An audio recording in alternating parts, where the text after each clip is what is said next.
Bonjour à tous, bonjour à toutes, bienvenue pour ma nouvelle vidéo que je la tourne toujours avec mon magnifique fond vert évidemment, où je vais bien sûr insérer une belle petite image qui vont donc illustrer mes différentes petites séquences. Donc en commençant par la première séquence du jour, pour ce premier jour de grève reconductible pour cette réforme de la retraite. Donc je ne vais pas parler de la retraite parce que je l'ai déjà fait dans mes précédentes vidéos sur YouTube. Alors que cette vidéo ici va être diffusée sur Dailymotion, sur ma page Facebook. Voilà, comme elle est très courte. Voilà, et je vais essayer de la mettre sur YouTube dans les fameux vidéos très courtes. C'est juste une question. Voilà, donc c'est, comment dire, je vais poser la question sur la série télé. Après, pendant que vous réfléchissez à la réponse à la question sur la série télé, je vais parler évidemment d'un élément d'actualité de 2019, avec donc un indice sur moi. Et voilà. Donc série télé, une enveloppe, une question, une série télé, une actu sur 2019 et la réponse, et on conclut. Ce sera à ce rythme-là que je vais faire donc ces petites vidéos que je mettrai évidemment en ligne sur YouTube et sur ma page Facebook. Voilà. Alors, l'enveloppe numéro 1. Voilà, dans ce sens-là, non? Ouais, et dans ce sens-là. Voilà, parce que je ne sais pas dans quel ordre je les ai mis. Alors, dans cette enveloppe, il y a plusieurs petites fiches de questions. Vous voyez? Alors, les petites fiches, alors si je les mets dans le bon sens, ils sont tous dans le bon sens, c'est ça? Des questions. Alors là, la série du jour, c'est... La question série télé du jour, ça parle de vampires. Vampire Diaries. Vampire Diaries, donc une série qui est diffusée actuellement sur NRJ12. Et c'est une diffusion, je crois qu'ils ont diffusé en fin d'après-midi, voilà. Voilà, fin d'après-midi jusqu'à 20h, voilà. Parce qu'après, à 20h, ils diffusent autre chose que des histoires de vampires. Vampire Diaries, initialement diffusé, c'était diffusé sur NT1, hein, TFX, et maintenant diffusé sur la TNT, sur NRJ12. Et bien sûr, vous pouvez également les voir sur un des services de VOD, voilà, n'importe lequel, à vous de le chercher. Alors, sur Vampire Diaries, j'ai combien de fiches? Alors, j'en ai 5, normalement. 1, 2, 3, 4, 5 fiches questions. Je vais en sélectionner une. Voilà, donc je... Alors, non. Non, on va commencer par une assez facile. Après...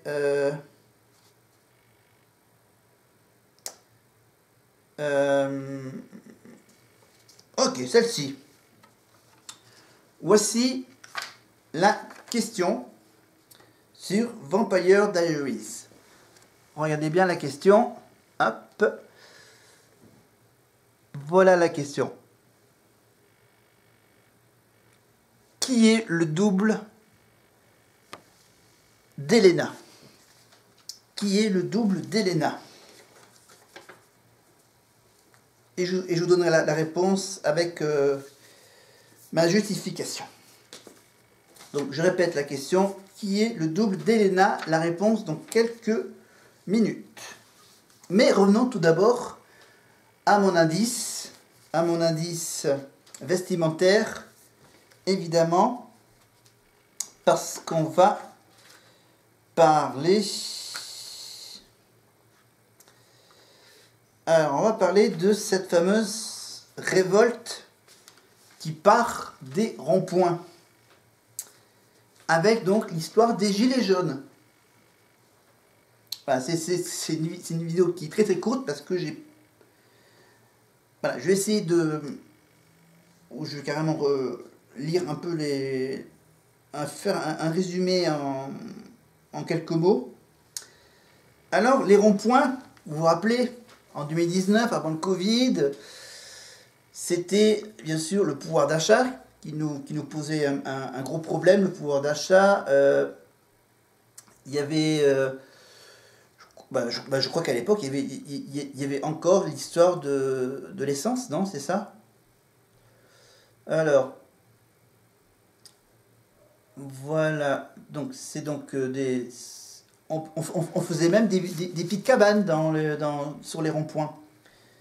Voilà. Par exemple, ici, à Aurillac, dans le Cantal, voilà, on avait bloqué tous les ronds-points qui permettent de sortir d'Aurillac. Et on avait donc, ils avaient mis un QG. Au début, ils le mettaient en plein milieu du rond-point en direction de Toulouse. Le rond-point, donc, dans la zone commerciale vers les haras. Voilà. Et donc ils avaient fait quasiment une cabane. Voilà. Ils faisaient un bon petit barbecue sur le rond-point. Et bien sûr, ils faisaient un blocage, distribution de tracts, je crois. Et voilà, après, bien sûr, avec un accord avec la municipalité, ils ont déménagé le petit cabanon. Ils ont déménagé le petit cabanon un petit peu plus loin, après la sortie de la ville. Et voilà, voilà. Donc, chez nous, on n'a pas tout à fait les mêmes moyens que les grandes villes de France. Ça n'a pas duré longtemps. Voilà, donc ça a été bien sûr construit en nombre, en périphérie des grandes villes, à mesure que le périurbanisation avançait. Les ronds-points ont jusqu'alors fait parler d'eux pour leur coût, pour les œuvres d'art qu'ils accueillent ou encore pour leur dangerosité. Ah oui, c'est quand même dangereux hein, de se mettre en plein milieu d'un rond-point, parce qu'on ne sait jamais, hein, il peut y avoir un accident, un accrochage et un gars qui fonce tout droit vers le cabanon du rond-point. Terrible. En fait, c'est grâce aux gilets jaunes que les ronds-points se sont vus attribuer une autre fonction. Celle de place forte à occuper pour rendre visible dans l'espace la révolte. Allez, ça soit visible. Donc il y a la cabane, on mettait plein de gilets jaunes pour dire qu'on est là, on est là. Et on faisait bien sûr des petites pancartes, voilà, pour dire pourquoi il y a une cabane dans le rond-point. Un signe de la main ou un coup de klaxon. Ça met tellement l'ambiance, hein, les klaxons. Toutes les 2-3 secondes, tut. Voilà, pour dire aux gilets jaunes si on lui soutient, voilà. Si on klaxonne pas, lui il klaxonne pas, lui qu'est-ce qu'il fait? Il n'est pas content. Coup klaxon, cela permet à l'automobiliste d'exprimer son soutien envers les militants. Donc c'est ce que j'ai dit. Qui occupe le rond-point. Le cabanon Le cabanon matérialise le lieu de ralliement des manifestants. Soulèvement de la France périphérique dans laquelle la voiture est indispensable pour se déplacer et travailler. Il n'existait sans doute pas de lieu plus adéquat pour symboliser la révolte qu'un rond-point.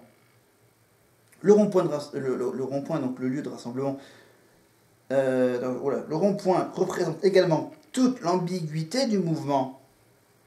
Le lieu de rassemblement pacifique et festif pour les uns, il est au contraire pour les autres une entrave à la circulation imposée par une minorité. Voilà la petite histoire de ces ronds-points. Voilà, et on verra si cette année on va faire revenir les gilets jaunes au rond-point. Voilà, ici à Aurillac. C'est quand même dingue hein, cette histoire de rond-point. Avec ce problème de pouvoir d'achat et en plus, poum, la retraite, poum.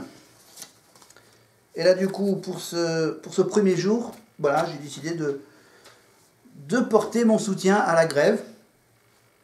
et faire un petit flashback en arrière en 2019, avant le Covid. Voilà, on faisait encore des manifs, et après le Covid, on fait encore des manifs.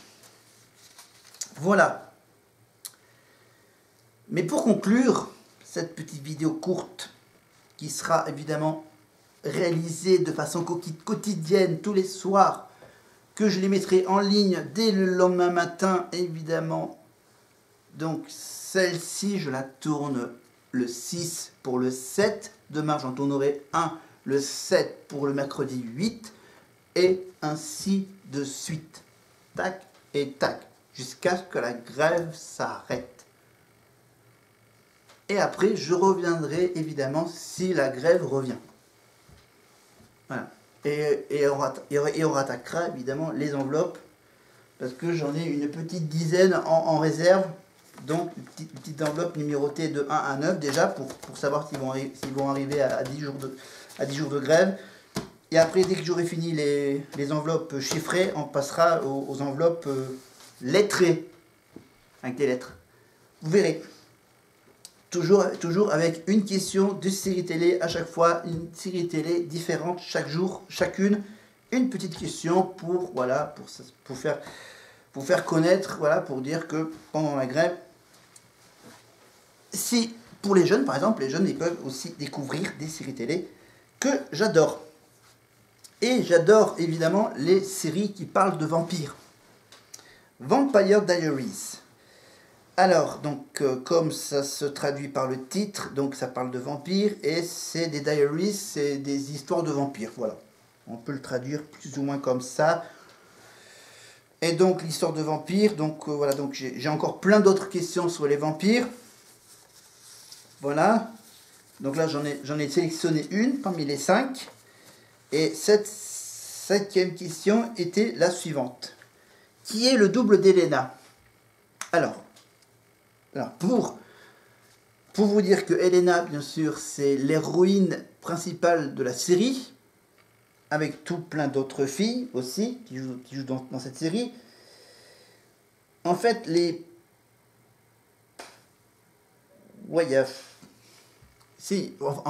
méchants, c'est un peu les vampires, les méchants, dans l'histoire. En fait, il n'y a pas que des vampires dans cette série.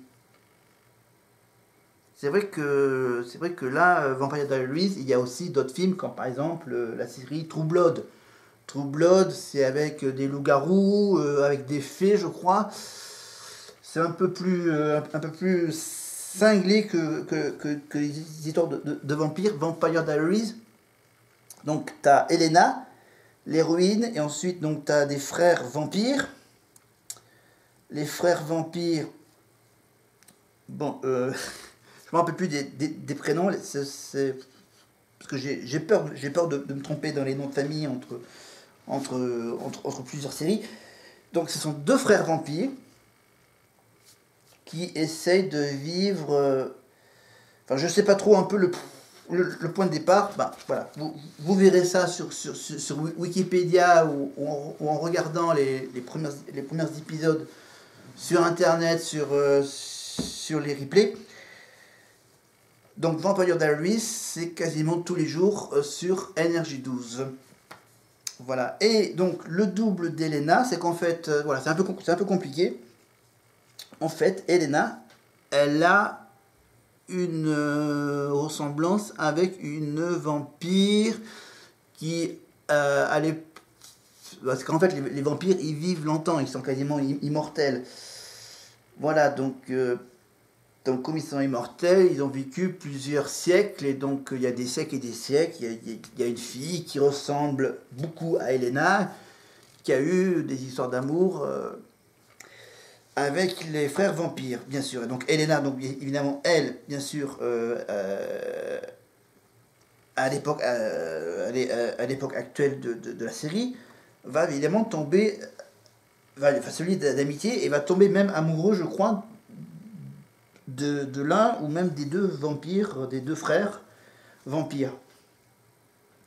Après, il y a plusieurs petites histoires à côté avec les autres personnages secondaires. Et donc je vais vous donner la réponse. Qui est le double d'Elena? Elle s'appelle Catherine Pierce. Voilà, Catherine Pierce, évidemment, c'est la même comédienne, la même actrice qui joue deux rôles, bien sûr, le rôle d'une gentille et d'une méchante. Voilà, Elena, c'est la gentille, et Catherine Pierce, c'est la méchante.